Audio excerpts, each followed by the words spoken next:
Don't any of you have the guts to play for blood? I'm your huckleberry. That's just my game.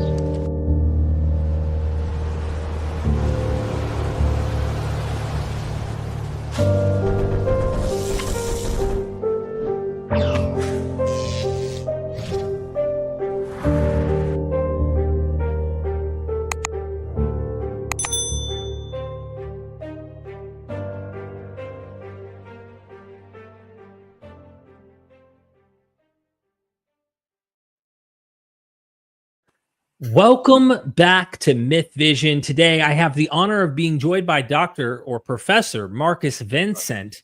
Welcome to Myth Vision. Well, Derek, thanks so much for inviting me back to your channel. Well, there's much more to talk about. And just for the viewers to know, he's one of the world's foremost scholars of early Christianity and patristics. He's here to discuss his groundbreaking new book. It's not been released yet, From Paul to Saul, a work that re-examines the Apostle Paul, his letters, and the making of the New Testament. This ambitious project was co-authored with Drs. Jack Bull, Mark G. Bilby, and Kevin Lance Lotharp. Together, these scholars have pulled back the curtain on the earliest Pauline collections, especially the 10-letter collection associated with Marcion, and shown how the later 14-letter collection reshaped Paul into the Solus Paul of the canonical tradition. While I'm joined today by Professor Vinzent alone, I want to acknowledge the entire team behind this important volume. And for those who want even more cutting-edge scholarship on early church, I highly recommend subscribing to their YouTube channel, Patristica, where these voices share deep insights into the history of Christianity. Again, welcome, Dr. Vinzent. You are on Amazon, several publications. Your book will be out on Amazon when the time comes. Let me know. I'll insert the link in the description, and we should do a follow-up episode covering this as well. You also have the blog, so I hope everybody goes checks out the blog, markusvincent.blogspot.com. You have the academia page. Be sure to follow him there. You can read articles for free all day long. And then the Patristica YouTube channel, which is like you, Jack Bull, and Mark Bilby, really doing all sorts of amazing material. And anyway, I don't want to hog the space too long, but I do want to say this. I came across an article that was done with Mark Bilby on Orestes in Acts, and I was freaking blown away. He actually emailed about it, and I looked at the link, and I went and read it myself, and I thought, wow, I think he's onto something. This is brilliant. He really, I think, puts it into perspective, builds upon McDonald's work, if that makes sense. So anyway, welcome back to Myth Vision. Great. Yeah. Thanks so much for the intro. I mean, it's always lovely to speak to you because you know so much, and I think your readers or those who listen to us, they're really engaging. Thank you. Yeah, we have a really smart audience, a lot of thinkers who love what you're putting out.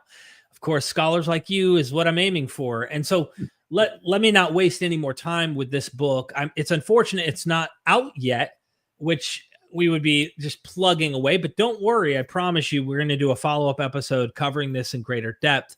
So the first thing is the German version. But that will come out in English. Yes, we need it in English, but then again, you might know German. Be sure to get the book. I wanted to start with, especially with like the recent interviews I've done with Nina Livesey and, seeing how she sees Acts and stuff. We're going to get into some of this, but what inspired you to title the book From Paul to Saul? What shift are you capturing in that phrase? One of the major shifts is just to link with the interview you just had before me here, where it was about New Testament manuscripts. Maybe you show the book again. Yeah. Yeah, that's a great book. So words are not enough, because when you let's say when you get to the New Testament in forms of manuscripts, then you have over 800 manuscripts on Paul's letters, for example. Yeah, we have over 1,000 overall for the New Testament. Yet the majority of these manuscripts give us pretty much the same order of our books as we have them. And they're quite different from the New Testaments as you have them in your hands today. So this might already be a question. Why don't we have it the way they have it in those manuscripts? Because these manuscripts start pretty much as our New Testament with 4 Gospels. Then comes Acts as we have them too. But then, as you know, the Pauline letters follow Acts. And only then come James, Jude later, 1st, 2nd Peter, 1, 2, 3, John, and then Jude at the end somewhere. So Jude has not always a fixed place in the manuscripts. But today we have Acts combined, with the Paul's letters. And only then what we call the Catholic letters before Revelation comes. Yet in those manuscripts, Acts is always bound together, not with Paul, but bound together with those Catholic letters. So with James, Peter's, John's, and Jude, How is that? First observation, right? So we have a different structure. And why is that the case? Because these New Testament editors in the past, in the, let's say, probably end of 2nd century, then in the 3rd century and later, they wanted us to read after the Gospels, not Paul first, and not only Acts first. They wanted us to look like through my glasses. They wanted us to look through Acts, then through the Catholic letters, because those are the 3 apostles: Peter, James, John, or James, Peter, John. Those are the 3 pillars as they are mentioned in Galatians 2. Those are the most foundational apostles, not Paul. Paul is, as in 1 Corinthians 15, called the after apostle, the one who is a bit too late, who hasn't been with Jesus, has never seen him actually as a living person. Hence, they pushed those letters further back.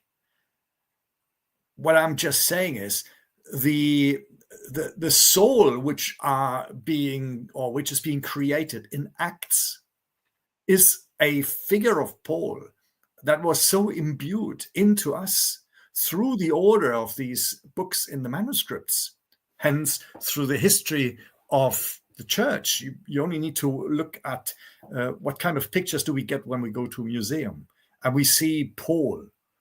The person of Paul in those pictures is the one who is being struck by a light before Damascus.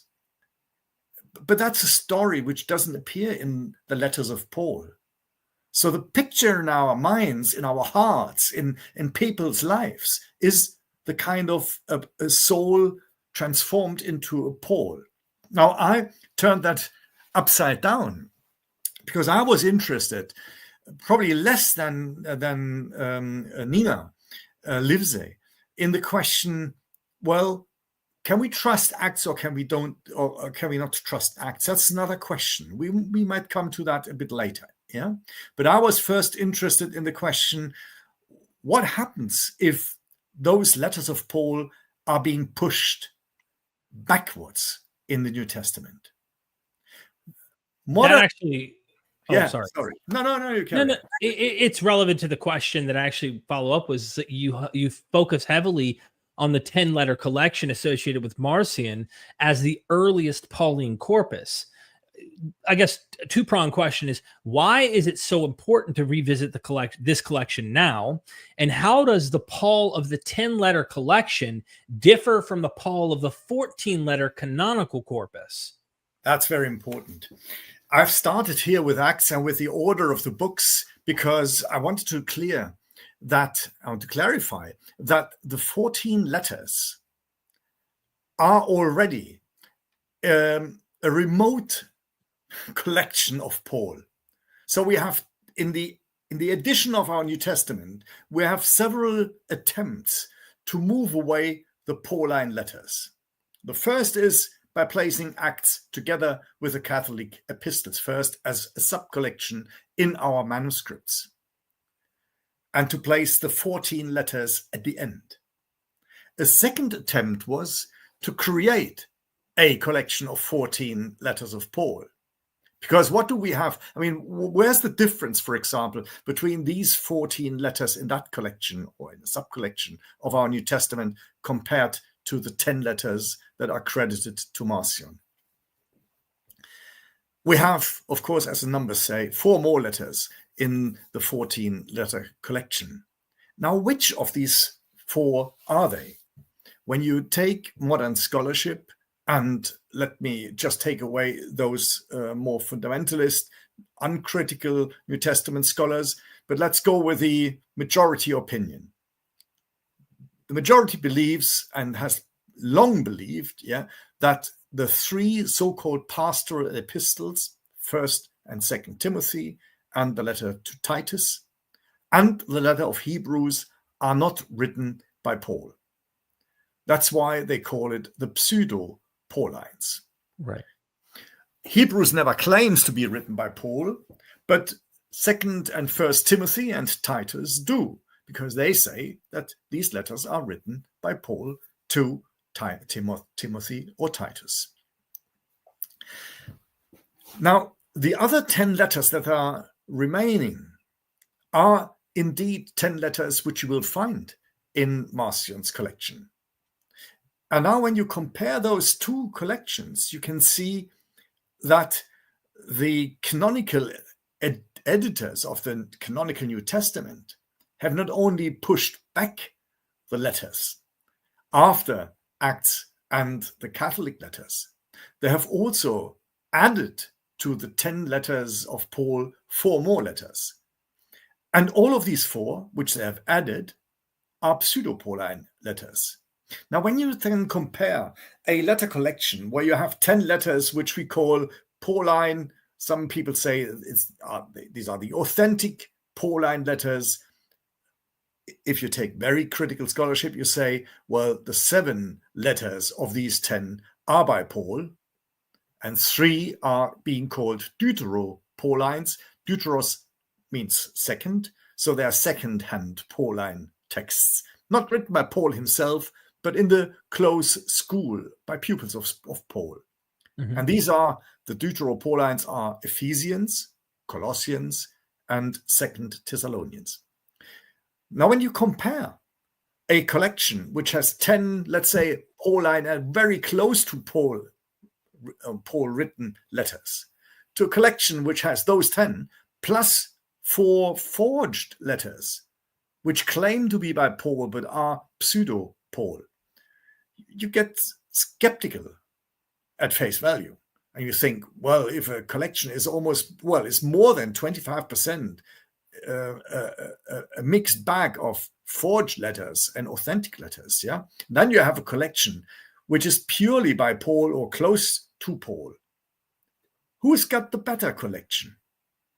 We would think, well, the 10 letters are better than the 14 where you have a mixed bag. And you can see that's where the first doubts start. When you then recognize that the 10 letters in the 10-letter collection are shorter than the letters in the 14 letters collection, you may ask, well, if this collection has more letters which are forged and has longer letters of those 10, are these texts not also added by the same forgers who have forged those 4 letters? If I made just an observation, and me and Jacob Ehrman have had this conversation on the phone, that is what's more likely. He's been on both sides. Jacob's on a journey like me, and we're just wherever makes the most sense we go. And sometimes he'll be more Marcion school like yours, and then sometimes he'll think, nah, you know what? I think maybe Marcion cut and redacted. And then sometimes he's back on the Marcion side. He's going between these views, right? And we were talking about this very issue about did Marcion really cut or add? They added. And what is statistically, I imagine there's got to be a way to calculate this. I don't know if anyone has ever done this. I know that someone like Mark Bilby would take the task on, and that is, what is more probable, that people are redacting or they are adding materials? And what do you find more often in the ancient world? I give you an answer which is not a statistical one, but which is a logical one. I think it is sheer impossible that any redactor in the 1st to the 5th century to the 15th century could have extracted and cut off exactly the pseudo-Pauline letters. Sheer impossible. I give you the reasons. These 3 letters, particularly those who carry the name of Paul in the address, have never been questioned for the first 1,000 years. They have been regarded by everybody as being written by Paul. Now, if we were to say that a redactor, say Marcion, cut off exactly the pseudo-Paulines, he would have needed the concordance, he would have needed the tools that New Testament scholars had developed from the late 18th century right through to the 21st century. And if you then think that still today there are minority people who claim that 1 Timothy, 2 Timothy, Titus are written by Paul because there are some parallels, there are some likelihoods, there are some stylistics, some topics. How can you, on the basis that Jacob would be right, and he's for a moment a non-Marcionite, how can we explain that an ancient scholar had been able to dissociate, first of all, what is in the 21st century with all our communication, all our research, all our computer data, that we are able to discern what is Pauline, what is Deuteropauline, and what differentiates those corpus elements from the 4 letters? Impossible. He cannot have predated New Testament scholarship. And if he had, what do we do? I mean, what have we done in the last 250 years? It's all nonsense, right? If somebody in the 2nd century could have been able to cut those 4 off. So yeah, that leads into my next question, actually. But please finish that point. Yeah, I think the only way is if you have like 2 students' works. Here is the original one, highly intelligent. It's logical. It's whatever it is. It makes sense. It has its style. And then you have the plagiarites. And 2 students have copied from it. And you see, in between, there are these Wikipedia elements, which really do not make sense, are contradicting the other texts, I think quite quickly you will establish, which one is the original one, which one is the plagiarism. And here likewise. So the only way, I think, was either these texts had not been written at the time that the 10-letter collection was put together, or if they had been present, it must have been known that these were pseudo-Pauline texts. Otherwise, people couldn't have done it.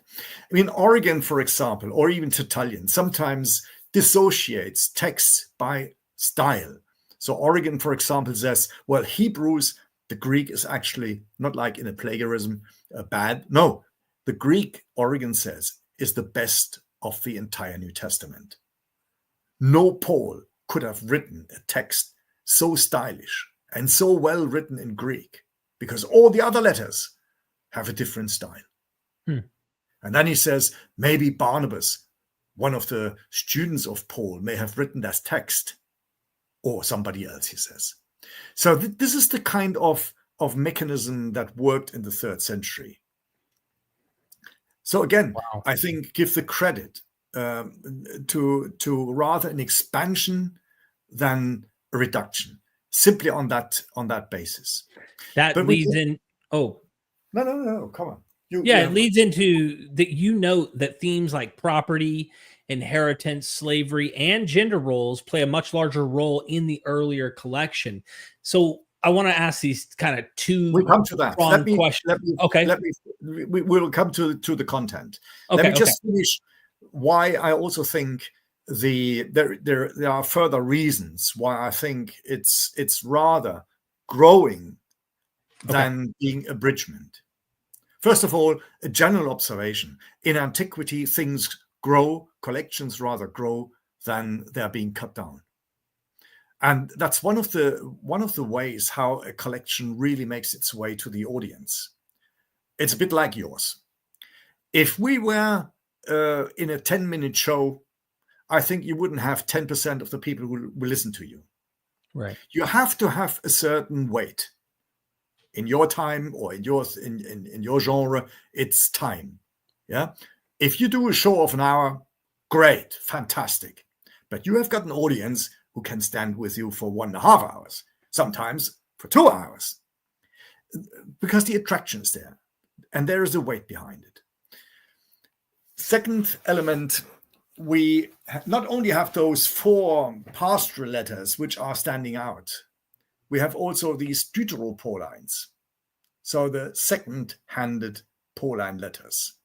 Now in our New Testament, we can just take any New Testament, let's take the Greek New Testament, you will see that in the order of our New Testament, you will find that the 3 Deuteropauline letters are not stuck together. In between each, we have one of the 7 so-called authentic Pauline letters. Now, you tell me, how do you think, could it be possible that if Jacob Berman were right, that the Marcion who abbreviates those 10 letters pinches those 3 Deuteropaulines and puts them together in one block in his collection? Because in his collection, the 7 Pauline letters are stuck together, with the exception of the 1 letter to Philemon, which comes last. But the 3 Deuteropauline letters are being collated.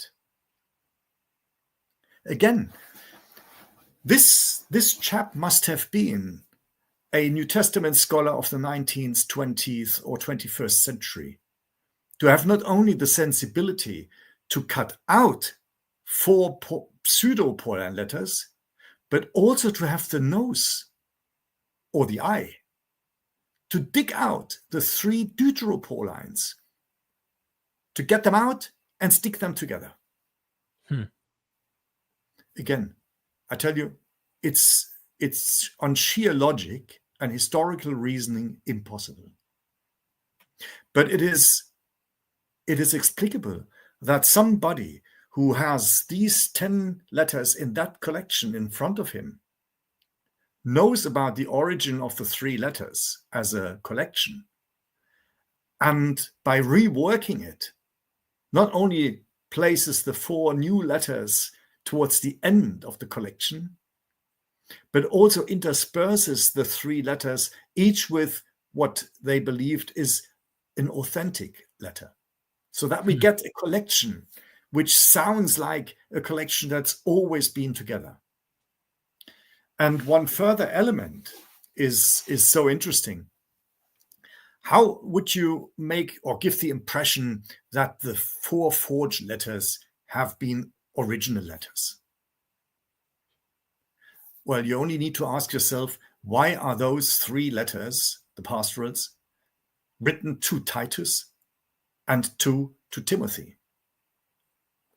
Titus is explicable. He is the only co-worker of Paul in the 10-letter collection of Marcion.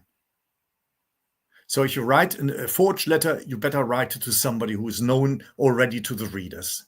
To connect, yeah. It makes the connection. But the difficulty is that 2 of those newly forged letters are written to Timothy, and Timothy never ever appears in the 10-letter collection. So what do? Well, you take the canon and you sprinkle Timothy into the old letters. Bingo. Now Timothy in the 14-letter collection appears as a co-writer of letters of Paul. And he is presented as a trustworthy co-worker of Paul, for example, in 1 Corinthians 4. So what you get is, when you read the 14 letters in our New Testament, you get an impression that these 14 letters have always belonged together. It's a fascinating point you bring up, like you call it a historical impossibility, and those are strong words. It's just so, if I were to use terms, right, the way I'd coin is there's just so much less likely that it just doesn't seem to be, it doesn't make sense on why, for me, that they would just go and just start using a scalpel and trying to cut and scissor out, and then it still makes coherent sense after cutting all of it out. That's why I wanted to shift into this after you were able to explain that, because if you get into the like inheritance, property, slavery, gender roles, interpretations, these are larger roles in the earlier Pauline corpus or the earlier Marcion collection, if you will. How do these social economic themes reframe our image of Paul? And can you explain how the canonical editors reshaped the 10 letters when expanding to the 14 letters collection? In effect, this also kind of solves like why it makes more sense why this would come after rather than the primitive Paul, if that makes sense. Absolutely. First of all, I think the big connection between those content-related elements are the connection between Acts and the 14-letter collection. And that's why I called this book From Paul to Saul, because Saul never appears in the 10-letter collection. He doesn't even appear in the canonical 10 or 14 letters. Yeah, it only appears in Acts. Now, in Acts, Paul is a very different Paul. Right from the beginning of Acts, he is not a real apostle, because Acts starts with a re-election because Jude was falling out. So they re-elect a 12th member for the 12 apostles, Matthias. The 12 apostles are representative for Israel, for the tribes of Israel. And here comes your first question with inheritance. Inheritance is utterly important for the canonical redactors. For the canonical New Testament, it is all about inheriting what Israel and what the Jews owned prior to Christianity. And that gives us already a historical setting in that debate. Because in the first, at the end of the first Jewish war, Jews were still present in Jerusalem. They had lost their temple, no doubt, but they were still inhabiting in their homes. They were living there. There were pilgrimage. Celebrations took place. The synagogues functioned, and. Life didn't change much except that the temple was lost. And that, for the first time, changes at the end of the Second Jewish War, because Hadrian started to reconfigure Jerusalem as a Roman city, Aelia Capitolina, and built, instead of the temple, a Swiss statue and a Greek temple. And he drove away every circumcised Jew, in brackets also Christians. So everybody who was circumcised, all male circumcised people, were banned from Jerusalem. And as a German, we noticed what happens in 1989 when the wall came down. Plus, suddenly, all the people who had inherited land and houses in the previous German state of the GDR, they swam the GDR and were looking for their estates. So the question is very important. I mean, who takes on those empty buildings? the empty synagogues, the empty schools, and so forth. So the question of inheritance was a branding question after 135. Now, the Marcionite collection, when the Marcionite Paul, as well as the Marcionite Gospel, was absolutely clear. You can see it from the Gospel itself. You have even preserved in Luke. You have the benedictions. Yeah. So what do we inherit? Blessed are the poor, because what do they get? The kingdom of heaven. But then you can see the redactors. They place into Matthew a different blessing. They say, blessed are the poor because they inherit the land. And that's the debate until today in Gaza and Israel. Who owns the land? Who has got the promise of the land? Now, the Christians after 135 in the canonical redacted New Testament, they claim that the land belongs to the Christians. And you have that synoptic story about the winemakers, yeah, who is sending the sons. And because there's this complaint about the person who has rented out the vineyard. Yeah. He doesn't pay. And what happens? Christ is the stone on whom those people were crushing their heads. They're not only disinherited, they're killed. So it's a very drastic form of claiming what is one's own. Now in Marcion's Gospel, but also in Marcion's Paul says in 1 Corinthians 15:50, but also in Galatians 5:21, he says, flesh and bones cannot inherit anything. So what can inherit is the Spirit, and the Spirit only inherits things from the heaven. No earthly belongings. So there's, if you like to say, the message of the Marcionite New Testament is a very ascetic one, or a very spiritual one. Yeah, it would fit brilliant to myth vision. Yeah, it is nothing tangible. It is only the spiritual things that count. And they're not counting in terms of money, they're counting in terms of spiritual weight. So only that. And if you want, it is a gospel or a New Testament against inheritance, which is, of course, a joke in a way, because testament means the will. If I write my testament, then either my kids get something or they don't, depending on my will. Right. Yeah.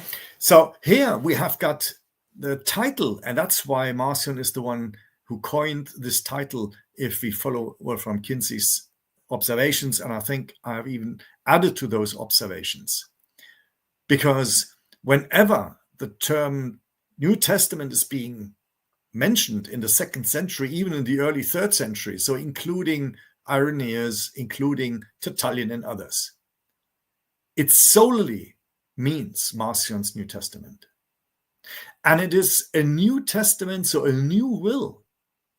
And if you like, it is almost like an anti-testament, because it doesn't give the people who read it any form of inheritance. It is a non-inheritance. You don't inherit Israel's synagogues. You don't inherit their buildings. You don't inherit their money. You don't inherit even their writings. And that's why he says our New Testament is the antithesis of the Old Testament. The Old Testament does not belong to Christians. It is a writing which belongs and remains with Jews. For us, the new Jews, the spiritual Jews, only spiritual things are being inherited. If I may chime in, because this is really, really interesting.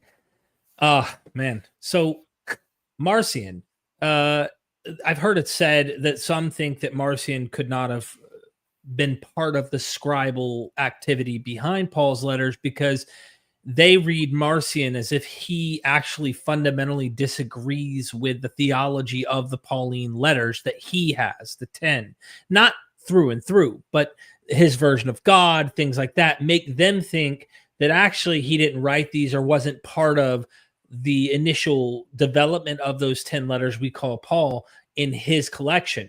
However, you keep bringing up stuff that makes me keep thinking about all of this stuff I've been learning over the years. Things like Romans 9 through 11, which you would say is canonical and is likely not original to Marcion.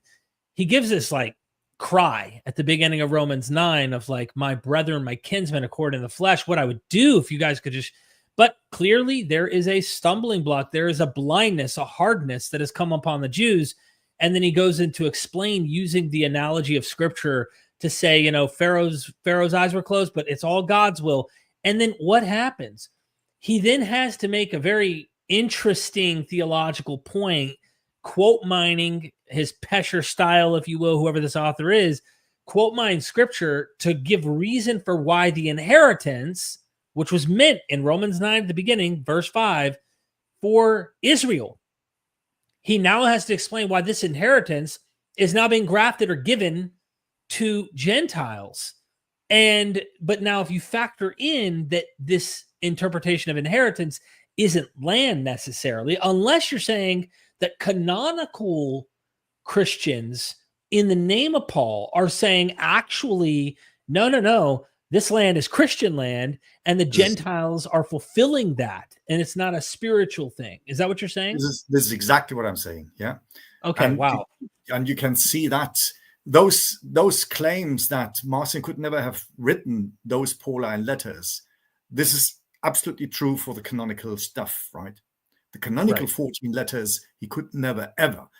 On the contrary, the redaction is done in light to counteract those 10 letters as they have been conceived or at least redacted by Marcion. So the Marcionite version coincides so much with his theology, with his inheritance views, with anything else. We can go through everything.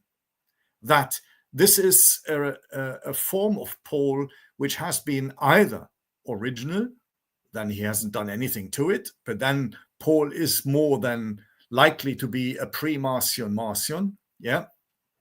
Or rather what I believe is that Marcion picked two earlier collections of letters, the 3 letters and the 7 letters, yeah, and redacted them as good as he could in order that these letters give a form of belief and a form of views that coincided mostly, at least as much as he could, mostly with what he believed himself.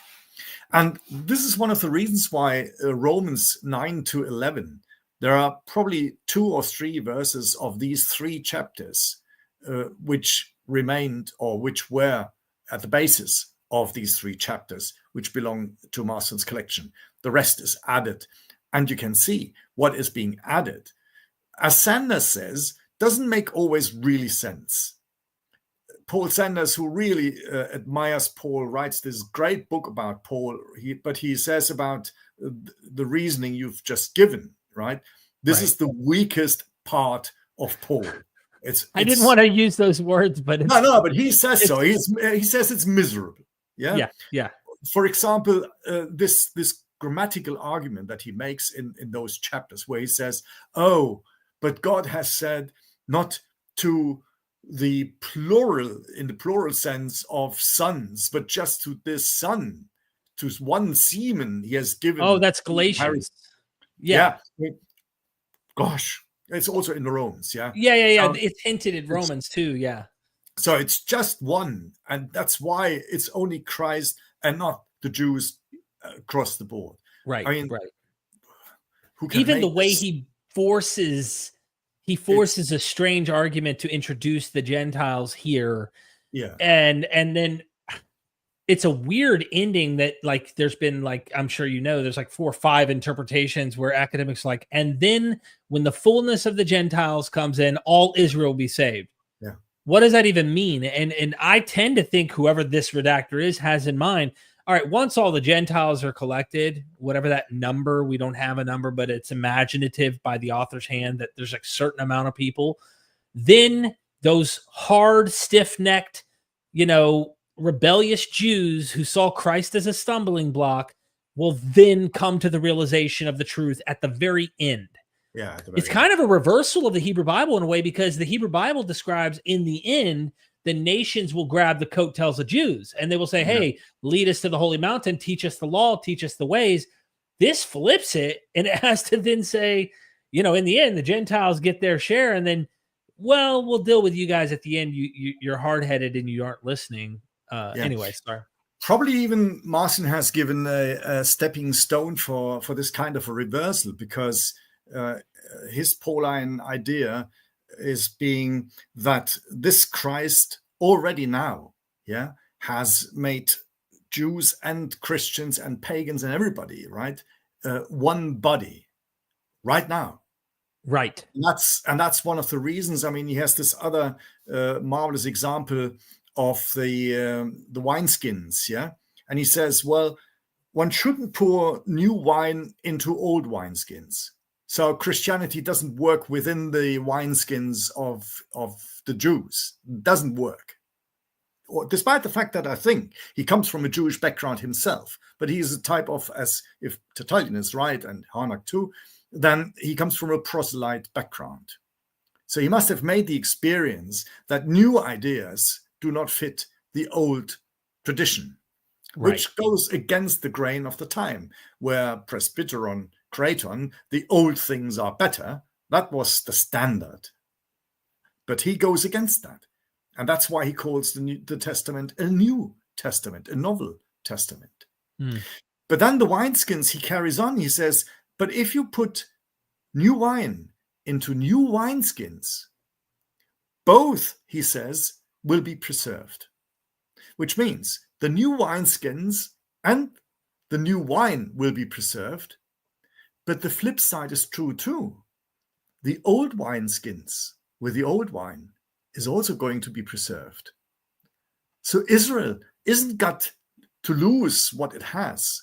It has its scriptures, it has its cult, it has its everything, the tradition, and he does not claim what Israel possesses, which brings us from inheritance to possession. Marcion is anything but anti-Jewish, and he is certainly not a supersessionist. He does not believe that the Christian are removing from the Israelites what is the Israelites' possession. He claims that Christians have to build up something new and not get what they don't own. And only with people like Justin and then later Irenaeus, you get to this kind of an inheritance idea that Justin says, well, the Jews, they cannot even read their own language. They cannot even read their own texts. The only people who understand the Jewish writings are we Christians. And likewise, they don't own anything. What they own belongs to us. Their scriptures are ours, not theirs. And you can see that suddenly the Christians and the church becomes not only, let's say, a different cult, but a replacement cult. Got it. And that is what you find in the canonical New Testament. Early heresiologists, they claimed, of course, Marcion was the first to introduce the New Testament and to compile the Pauline corpus. Do you agree? And of course, I know you do, but what does that mean for how we think about canon formation? I also want to add, to what extent did Marcion reshape the Pauline letters according to his theology? Asceticism, repudiation of slavery, affirmation of women, or was he simply preserving what he received? No, I think in terms of asceticism, the reconstruction of his text of these 10 Pauline collection points me to the effect that he seems to have inherited a text which was even more ascetic than his own text. So I think our view today is that we have a general early Christian community or movement which was very much like our Orthodox view today. People married, people had whatever. But I think from the develop that becomes clear from the 10-letter collection is that the 10-letter collection is already a modifying, even a moderation of an earlier, very ascetic early Christian beginnings, which I think can be easily understood if you think that in the beginnings, apparently, whenever that beginning was, but people were believing, like the Witnesses of Jehovah, that within this first generation, Christ would come again. The parousia would happen, and this world would disappear. Maybe that's a reminiscence of the first Jewish war. I don't know. But certainly people believe that it's no good marrying. And as a conciliatory act, Marcion introduces in those 10 letters of Paul that he creates the possibility not only to be celibate, but also to be married. Right. However, he says, and that is, I think, a takeover from an earlier, even more rigorous asceticism. He says, well, but if you are a Christian, and even if you are married, you have to renounce any sexual engagement, even in marriage. So there is no sexual relations in his Christian communities. Wow. Which of course I think was not the best recipe for a world religion, right? So unrealistic, yeah. Unrealistic, exactly. But attractive to many until today. I mean, we have ascetics in Christianity as we have them in most other religions. So there is an appeal to this type of rigorous following. Yeah. Yeah. But the Orthodox, I think, the Orthodox and the canonical redactors, they must have seen this kind of an unrealistic cult form. And I think that's one of the reasons why they flipped that element, and rewrite, for example, 1 Corinthians 7:1 by introducing a question from the Corinthians, which then the canonical Paul answers and says, oh, well, no, you can marry and that's all fine, that's, I mean, as long as it's for the offsprings. So that's the purpose. And you will find it then particularly in those forged letters, in the pastoral letters, that the bishop, the deacons, they're all married, and they live normal lives. And you have water and wine, and you have a normal lifestyle, It's a good move toward normalizing and getting away from some ascetic apocalypticism. Yeah. How do we best read Tertullian's polemics when he quotes the same passages as both Paul and Marcion says? I almost want to be blunt and say, is this guy a liar in your view? He's a rhetorician. He's like all our politicians, So don't take their word for it. You have to read in between the lines. If they say A, they mean B. If they say B, they mean A. It's not against the truth, but it's always sharply close to the truth. Most of the time, further away. In him distorting the picture by saying, well, this is Marcion.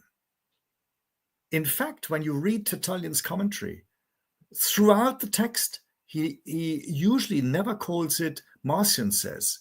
He always speaks of Paul is saying. So he admits that the Paul he's reading is the Paul. He then only adds and tries to reinterpret this Paul in light of the canonical Paul. So very rarely he says, oh, well, no, this Paul misses that verse and that verse.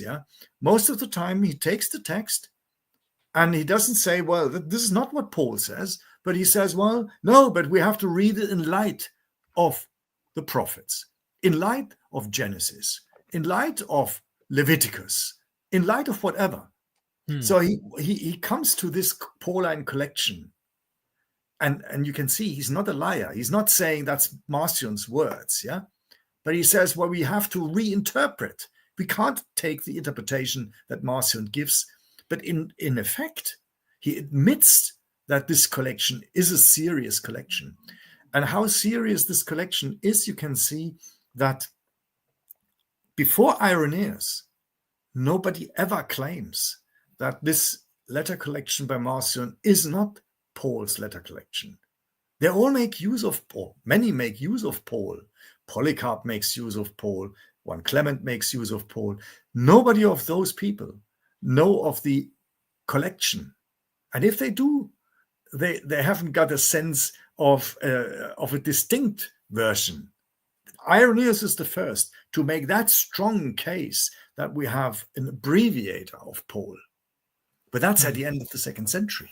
So we have a long way to go until people start making these anti-heretical claims. Wow, so much. You argue that the 14 letter collection and Acts together recast Paul into a very different figure, a solus Paul. I say even Acts plus the Catholic epistles. This is so important because you can see in the section which the canonical redactors add to Marcion's 1 Corinthians 15, they add in 1 Corinthians 15:3 the appearances of the risen Christ. And here the Christ appears to these people who have written the Catholic letters. He first appears to Peter, then he appears to the 12, then he appears to James, then he appears to hundreds of people. Yeah, so right at the end, Paul says of himself in this canonical Paul's voice, "Oh, I'm not worth it. Yeah, I'm the last one." And you can see it is a shaping of Paul in and through Acts, then through the Catholic epistles, and then through the 14 letter collection, which diminishes Paul's authority. I give you also one example. The 14 letter collection starts not with Galatians, but it starts with Romans. Why? Galatians, Marcion's first letter of Paul, he comes in with a big bang. He says, "I am Paul, I am an apostle, don't get me wrong, not appointed by any human being, so not by the 12 or not by the 3, by nobody, not by a human being, not through human beings, but by Christ, who rose himself." In the 14 letter collection, it starts with Paul, who has been called. Yeah, but then it is by Christ, not who raised himself, but by Christ, who is an offspring of David. Yeah, so right in the beginning, Romans places Paul next to others, and most particularly, he is called by a Christ who is part of the Jewish tradition, who is part of the prophetic tradition, and the Davidic Messiah. So it all links back right from the beginning that the canonical redactors do what they do in Acts, what they do in Romans 9 to 11, what they even do in Romans 15, 16. It is to create the impression that Christians are the heirs of Israel and that they are following a tradition, and that the Christian writings are nothing but an addition to the Ketuvim, to the writings of the Jews of the Old Testament. They're incorporated. And that's exactly what Marcion tried to reject.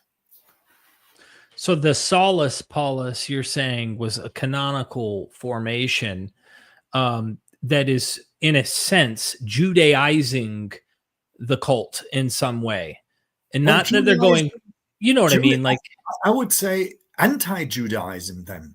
Yeah. Okay. Yeah. Judaizing in the sense, you are right. Yeah. That the whole baggage and the tradition of the Jews are taking over, but only, of course, through the lenses of the Christians. And then by recasting, and you see, they do the same thing as Hadrian does. When Hadrian dismisses all the circumcised Jews from Jerusalem, these canonical redactors do exactly the same. They follow Hadrian's path by cutting out the Jewish tradition, by taking on those elements like the prophets who speak about Christ, like the Torah, insofar as they can deal with it. Yeah. But the rest, the life of Jews, that's being dismissed. Thank you for the gifted 5, Daniel, Kyle, for being a member and for giving 5 new memberships to random viewers here. I don't know if you picked them already, but thank you so much for helping grow the team. Jada, thank you for that super chat, my friend. Doc Pluralmonaut's got a question. Daniel Kyle's got a question. We're going to get to these questions here soon. Of course, so just please do. Bear with me here. We're going to get to them. But again, as you argue, the 14-letter collection acts together recast Paul into a very different figure, a Saulus Paulus. What would you say was gained by this transformation, and what was lost? I think what was lost is easier than what was gained. What was lost, of course, was a religion that was a religion of the spirit. It was also lost that it was a religion where women had a central place. Because in Marcion's communities, as Tertullian mocks him about, the women were called the most and the more holy person.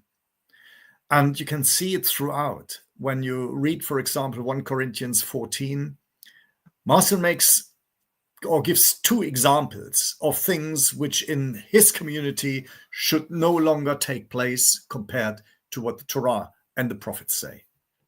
First of all, speaking in tongues.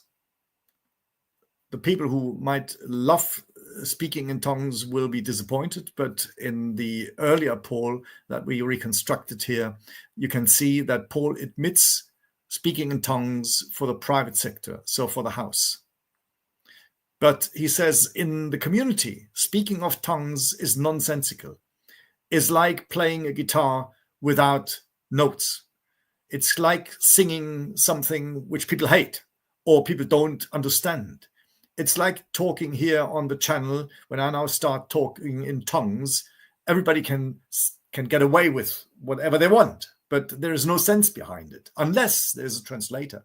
And this is already a concession that the canonical redactors take in. And the canonical redactors make Paul himself somebody who speaks in tongues, which is unknown in Marcion's collection. So speaking in tongues in the community is out. But more importantly, the saying taken from the prophets that, or from the Torah, as he claims, that women should shut up in the community and should obey to their husbands when they want to learn something. That is a serious topic which Marcion denies in the future to Christians.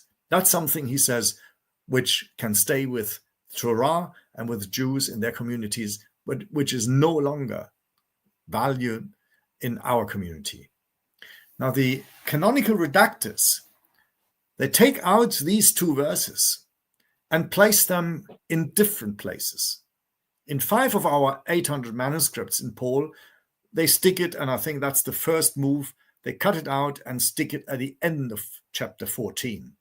And suddenly, it becomes a rule for Christians that women have to abandon the public speech, despite the fact that in chapter 11, they are prophesying. But now, in those 5 manuscripts, we have it that women have to shut up in the community. They are silenced. Which is a red flag. I mean, it's more likely you have 2 voices from different groups, clearly, or somehow. And you can see it in these 995 other manuscripts of Paul. The 2 verses are put into where the places where we have it in the Nestle Aland in our modern editions as verses 34 and 35 in the chapter 14. But in Marcion's Pauline text, it was entered after 1421. And here it has the opposite meaning. So you can see how the redaction have lost the voice of female people in the community. So no longer preaching, no longer prophesying, and a subjugation of women to men. That's, Vance would say, that's the gain. I would say that's what we lost. Wow. Now, what we gained is people like Vance would say, and Trump would say, oh, fantastic. Only men, big men, smart men are making Christianity. Women have no say in Christians, at least not in the public. more gains, of course. These Christian communities that have taken on board all the property and all the inheritance, they became a much stronger, financially more viable community. And you can also see that the Paul of Acts becomes no longer an intellectual. Yes, he preaches here and there, but he becomes a money maker. He becomes a big organizer. Chapters 8 and 9 of 2 Corinthians are nothing but two big chapters, how to make money. It is the collection for Jerusalem. And you can see it recurs in Acts. It comes back in Romans 16. It comes back in 1 Corinthians 16. It becomes the important thing. Titus himself becomes the one who is looking after that collection. He overbrings the collection to Jerusalem. People have said, scholars, that Paul is an organizer who has no parallel in the first century. This type of a money-making organization didn't exist. The Jews, the Tannaeans, they have somehow mirrored Paul only in the end of the second century, which of course is a circular argument which works against itself. Because in fact, what the reality, I think, the historical reality was that people who redacted Acts or have written Acts in around 160, maybe 165, they knew about the Jewish Tannaeans. They knew about those money collections that took place because they have lost the Jewish fiscus and the Jewish tax, which was settled by the Romans after the First Jewish War, into the communal tax office in Rome. So they had to gain money. And they did it at the end of the second century. And I think that's exactly the same time when Acts adopts this idea from the Jewish Tannaeans and makes Paul the organizer who no longer writes letters, but he organizes the finance. And also makes him subjugate himself to the community in Jerusalem. So you can see how the redaction has remodeled the picture of Paul, making him from a spiritual writer who has written texts which are more school-like literature, almost philosophical literature. And what we end up with are a 14-letter collection, which sounds more like a moral teaching, like homilies, which are being put out, extensive moral exhortations, advice against homosexuality, which has no place in Marcion's collection, suddenly comes in, and so forth. And there are good historical reasons why they were doing it, yeah. But it is an adaptation of Christianity which fits the post-Second Jewish War, or rather the late second century. That's when Christianity settles down. And of course, with those powers, political powers and also financial powers, the bishop, for example, in Rome is a banker. So that's how important money becomes. And that's the settlement of Christianity. And without that settlement, I think it had never, ever made its way into the Roman Empire, let alone it would have never, ever become a world religion. You may have kind of answered this one already, but who do you think stands behind the Paul of the 10-letter collection? Can we identify editorial hands or schools shaping this figure? Yeah, we can. That's the interesting thing. It's long been seen that Irenaeus plays a key role. But then Irenaeus is only one figure, as he himself claims and shows in letters and also in his work, because he is a heir of the school of Polycarp. Now, Polycarp must have been an important teacher in the mid-second century. He was teaching, according to Irenaeus, in the empire's basilica in Ephesus. Now, if you and me become a job to preach in Trump's basilica, if you ever wanted that. I mean, I probably wouldn't. But you must have had some standing, financial standing, political standing. You have to be a very known figure, and you have to, let's say, be a moderate who works with the empire. Otherwise, you would not be allowed to have a public speech, let alone to carry out your school, not in the bath like Justin Martyr in Rome, on the second floor, but in the emperor's basilica in Ephesus. And that's what he does. So he must have been let's say, a collaborator with the Romans. And then you're not surprised that the type of Christianity that he creates and is being created in his school, right, adopts this type of a style where you find in Romans 13, 1-7, that we should obey to the government and should pray for them. That's and pay taxes. Yeah, of course, yeah. Now, we have a letter of Polycarp. Oh, unfortunately, only one letter that is attributed to him. And when you see the opening of that letter, it is word by word identical to the first letter credited to Clement. Now, you can see Polycarp would never, I think, have copied a letter by somebody else. With his standing, almost impossible. So 1 Clement can only be part of the school work that's being produced in Polycarp's school. He comes from Smyrna, but he teaches in Ephesus. So he's in Asia Minor, in the capital city of Asia Minor. Mm-hmm. And when you then read his letter, it reads like a piece which is being cut out, or like a puzzle, with pieces from all 27 writings which end up in our canonical New Testament. So here you find he quotes 4 texts by Paul. That's the only text that he literally quotes. The first one that he quotes comes from a Deutero-Pauline writing, not from Paul. The second quote, which he says, Paul, the blessed one, says, mm-hmm. or a dotes hoti, you know, this text comes from a pseudo, from one of the forged 4 letters. And the next 2 come from 2 Pauline verses, which you only will find in the non-Marcionite, only in the redacted form. So what we've got here is a first attempt with this letter to make a case for an alternative New Testament, namely for the canonical New Testament. What year is that?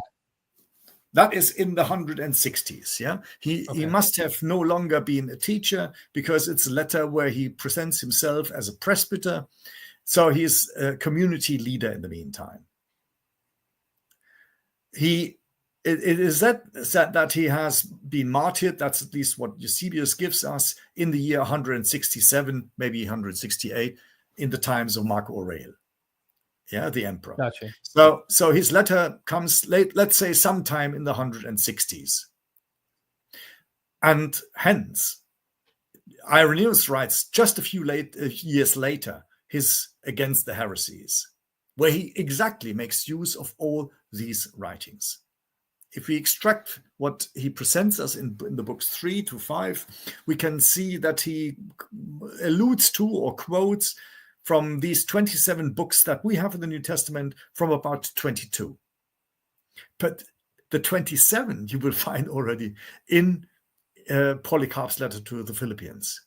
So you will have references to Acts, you will have references to Revelation, to 1st and 2nd Peter, to 1, 2, 3 John even to Jude, there is a hint.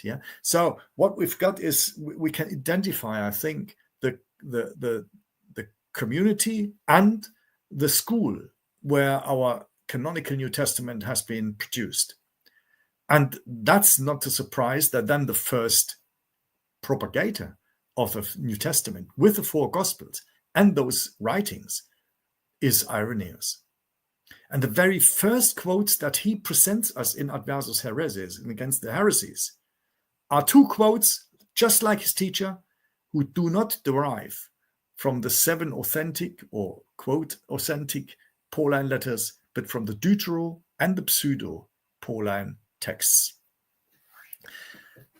With Paul, just so we're on the same page, you just described the canonical school, but is it more of a mystery in your view trying to solve the 10-letter collection that Marcion has and who crafted these? Because my next question, keep that one in mind, I'm sure you can juggle this, is given your research, is there any hope of recovering a historical Paul?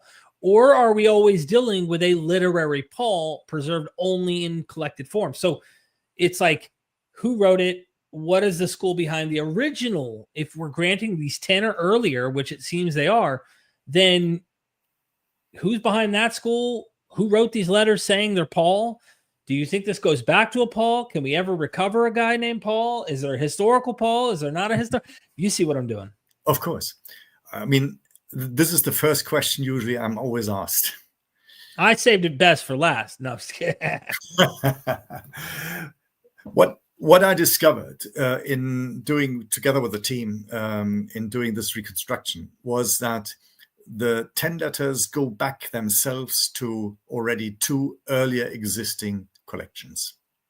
One collection consists of 7 letters, and it's not by surprise that these are the 7 letters that modern scholarship credits as the authentic ones. However, in a different shape and form, smaller, shorter, as we have them in this collection of Marcion. Now, he draws already on an earlier collection of those 7 letters. That has become clear because we have this back reference in his collection, in Marcion's. In Galatians 5:21, he says, "As I have said before." And what follows then, he has mentioned in 1 Corinthians 15. So 1 Corinthians is behind Galatians in his collection. That he refers to an earlier text, which comes later, he must have had a collection where 1 Corinthians was earlier than Galatians, on which he draws. Yeah, it's a typical mistake of an editor. So he draws on a collection of 7 letters. And he also draws on a collection of 3. And that's why these other 3, which today we call Deuteropaulines, these other 3 were embedded in his 10 letters in one close compound. And so we can see those 2 collections which go further back in history. Now, but your question is, of course, is the 3 letters collection or the 7 letters collection probably going back to a Paul? I can tell you the 3 letters, they certainly go back to Polycarp's school because they have all the language and most of the ideas which we find in precisely those parts which are added to the 7 letters. So I want to follow where you're going here. Yeah. The 10 letters that we have in Marcion school, which predate the 14-letter canonical versions, those 10 letters, which, by the way, are reduced in size as well from the canonical, they're already doing a game in a way, too, in a sense. Same game that the later 14 letters were doing by adding 3 additional letters to their corpus from a potentially earlier based on just modern reconstruction. Do we have any ancient voice that hints at there being, like you said, there's a Polycarp school with 3 letters. Is there any school that you would attribute the 7 to? I mean, or do you not have that information? That's the more interesting one, right? We don't have a school so far. I think that's one of the next steps to do research, right? Is can we single out that there is a milieu, there is a school, there is potentially whatever, where these 7 letters come from? So we can identify the 3, but we can't identify at the moment the 7. And it would be of interest, of course, whether those 7 letters in the earlier shape and form could go back to a whatever historical person which we may credit with the name of Paul. So that's certainly a step to go. But I think we're not yet in a position. We might do a show in a year's time and know more. Yeah. But at the moment, I would say Nina's insight that almost all letter collections that we know of, with a few exceptions like Cicero's letters, yeah, but most of the collections were, in contrast to Cicero's letters, where we only have 1 or 2 letters to one addressee, so very few letters. All of those collections we have are pseudonymous, are fictive collections. She gives a few examples. I give you just the most famous one, the letters of Plato. So every great person are given letters in a letter collection. And modern scholars believe, and I just had a good discussion with a specialist, a classical philologist, who is a specialist on Plato's letters. Right. And he admits in public, yeah, he gave a speech about, it was a colloquium on 1 and 2 Corinthians in Leuven. And he talked about Plato's letter collection as a comparison. But then he ended up by saying, no, even letter number 8 and 7, which are the most biographically loaded letters of Plato, scholarship today holds they're all fictive.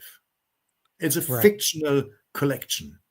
Would it be safe to say you would say, sure, it might be noble to look for the historical Paul, but we're likely wasting our time, though? No, not necessarily. Look, no. To create a fictional letter collection like the letters of Plato are usually given to a very important person. Gotcha. So you don't pick from the air a name and then you create a letter collection for this fictive name. To have a collection, even if it is not written by the person itself, embeds ideas from that person. When you read the Plato's letters, I mean, there are so many reminiscences to his teaching, which we get from the dialogues. So even if the letters are not written by him, it is the attempt, at least, of the people who wrote these letters to capture something of his life and to capture something of his thinking. I would say we have a similar and a parallel case to the Ignatian letters. Although I still believe that most of these letters, we have a first 3-letter collection, later a 7-letter collection. I mean, the 4 additional letters, here also 4 new letters, are certainly forged. Yeah, from the 3 letters, Jack Bull, my former student, he wants me to believe, and I can follow him, yeah, that maybe the letter to the Romans or the letter to Polycarp, so one of the 2, might be letters which go back to a historical martyr of Ignatius from the beginning of the 2nd century. Again, one would hardly think that you pick from the air a name, even if it's a martyr, and then create a letter collection to a fictive person. This is possible, but unlikely. This is your fundamental difference between Nina and you. Is Nina, at least is she's hypothesizing for the viewer who hasn't read it or doesn't know Nina Livesey. She has a really interesting hypothesis. I've learned greatly from her work, but she looks back to Acts and says, look, this story was so powerful. Of course, she has a different chronology, I imagine, than you do as well. Not too much. We both think of the 2nd century. Got you. Yeah. I'm just saying Acts, the role of Acts on any Pauline letters. Yeah. And the fact that you have this famous character from Saul to Paul was enough to get people to go, this is our hero.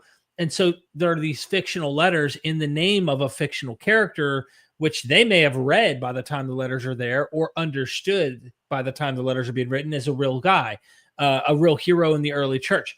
But what's more likely? And so again, we come back to your point of actually it's more common to take a real dude and create writings in the name of and pretend you're writing. Right. Yeah, I would have thought, because look, these people are like you and me. They're pragmatists, right? So the easier way is the more common one, I would say. Yeah, and the easier thing is you have a character and then you create something which is suitable for this character, rather than, I mean, how many Shakespeares are there born in 5,000 years? Yeah, pretty few. Right. So I rather think they are mediocre like us. They pick what they know, what they get to know, yeah, and then they construct something on the basis of that. So that's the easier way. And I would always think history and historical explanations should go for the easier solution. Thank you so much. Different. Yeah. And again, thank you for like taking this time. Jack almost joined us today. Special shout out. We're going to get to super chats just a second. To you, Markus Vinzent, when this book's out, let me know. I'll put the link in the description. He's got a YouTube channel as well. Patristica. Make sure you subscribe. Jack Poole, Markus Vinzent, Mark G. Bilby, and then the fourth academic, Lance. Yes. What's his last name again? I have it. Lotharp. Yes. So stay tuned. Brilliant minds behind this. I can't recommend the Orestes writing that I recently came across with Bilby. I mean, that really just gets you thinking. Okay. I love that stuff. You know me, I'm a myth guy anyway. So anything that's harking back to mythology or these kinds of things is just fascinating. Again, shout out to Joda. Thank you for the super. Doc Pluromana, Lex Porcia made rod flogging a Roman citizen illegal, yet Paul boasts of it. 2 Corinthians 11:25. While Acts insists he's a citizen. Isn't this legal dissonance proof of two Pauls, Acts inventing the latter? I fully agree with you. I mean, we have quite a number of inconsistencies which you find in either in the Lucan redaction or as you have it here in Acts.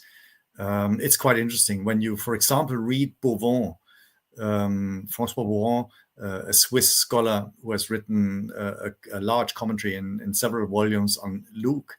He says where we have the story with Pontius Pilate in the 15th year of Tiberius, the beginning of chapter 3, he says, well, after Pontius Pilate, what comes then is historical fiction.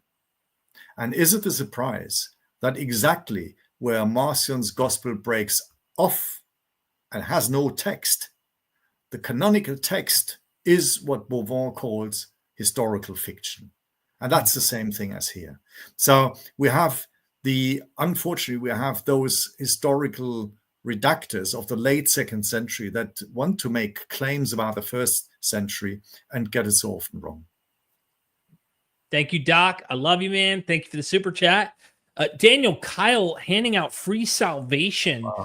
Wow, free salvation. Now, it cost him. It wasn't free for him, but he's giving away free salvation. You better take Great it up. Support, yeah. Yeah, seriously. Love you, Daniel. And Daniel has a super chat. So thank you so much. Do you feel like Paul had an authentic relationship with the James Church? How much of the apostles' hierarchy is true? Did they even exist? In Paul's time, I don't think they existed in that sense as we have them later in the canonical version. Having said that, even the 10-letter collection knows of James and seems to have a kind of a relation, but the relation went not very well. Because when the difference between the canonical version of Galatians 1 and 2 and the 10-letter collection that we have reconstructed is that the row between Peter and Paul doesn't take place in Antioch, but takes place right in the first meeting in Jerusalem. And so I think the attempt to move this away from Jerusalem, place it in a separate entity in Antioch, have only brothers coming along from James to see and disturb the relation between Paul and Peter, is an attempt of the canonical redactors to reduce the deep dissonance that existed between Paul, Peter and James and John in Jerusalem. And I think the second attempt to overcome this kind of a dissent, which must have run through very deeply in the beginning, if that was historical, but at least that's the portrait we get from the 10-letter collection, is the collection for Jerusalem. Whereas Galatians 2 in the 10-letter collection states that it is the task for all four, Paul and the other three, to look for the poor. The canonical redactors read that differently, so that it is only Paul's job to look for the poor, by which then is meant the people in Jerusalem. So you can see that from a task that was set for all, namely to look after the poor people, comes a job which is now linked to Paul to satisfy Jerusalem. So you can see how the redactors have worked. And I think there might have been an authentic relation, at least authentic in the sense of what we can draw from the 10-letter collection, but it was not a healthy one. It was a very difficult one. Thank you so much for that, Daniel. Appreciate your answer.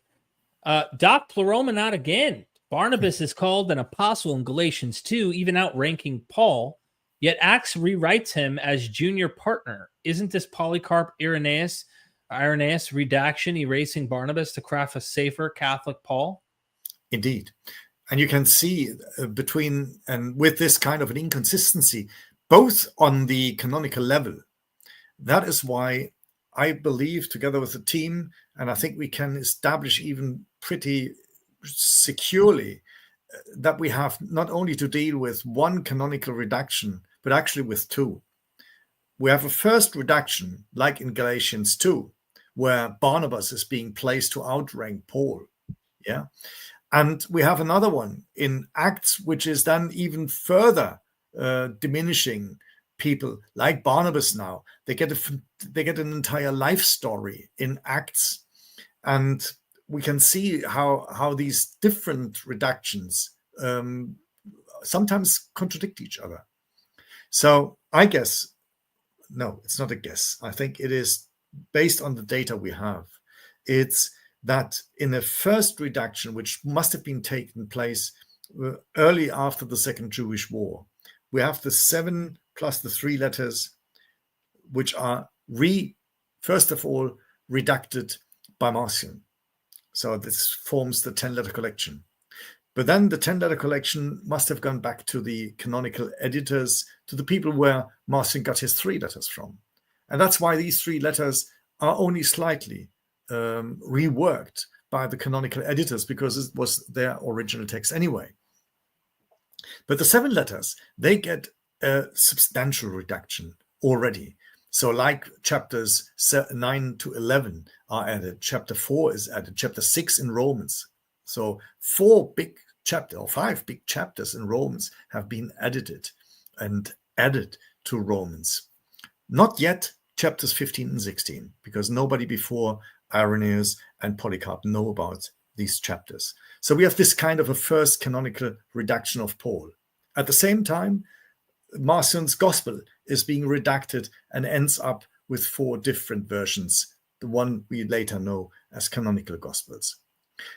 Only the 10 letters were together, because that was the remake of the 10-letter collection of Marcion, in a canonical version. But the 4 gospels apparently have not been in a compound collection, because even people like Justin don't know of a don't know of a gospel collection. Nobody knows of a gospel collection until Irenaeus. Mm-hmm. So we have a first, let's say, canonical redaction shortly after the Jewish War, to which then also Marcion reacts and puts his collection as a New Testament together. And that he does that against the canonical redactors, I think, creates the reason why then Polycarp's school, together with Irenaeus, come up and also create a compound collection of Gospels, of Acts, of all these letters, and of Revelation. And that collection, only with Origen, transfers the name of New Testament to that new collection. So it takes almost 100 years. Thank you so much for those super chat questions. Some interesting answers too. Look, Dr. Vinzent, you're a new, refreshing voice with different ideas that are really, really I love that we have that diversity to be able to hear these different kind of observations on how we approach the New Testament material, early church material. Yeah, and you're pushing the limits, right? So you guys are doing some cutting edge stuff. I really hope that people will go and subscribe to your YouTube channel. So you want to watch more videos. The scholarly trio often you will find over there at the YouTube channel. So make sure you go check that out. You guys are interviewing scholars yourself and going deeper into this material as well. You have several books on Amazon. People can go check those books out. Link is in the description where you can access all his books. Also, he has the blog and academia. So YouTube, Amazon, go check out his books, blog, academia, which also has articles he's written. Download them for free. Any final words from you as we wrap up this session? Yeah, just double my numbers of followers on academia because I've got 50,000. A few more would be nice. No, that was a joke. No, engaging with serious scholarship.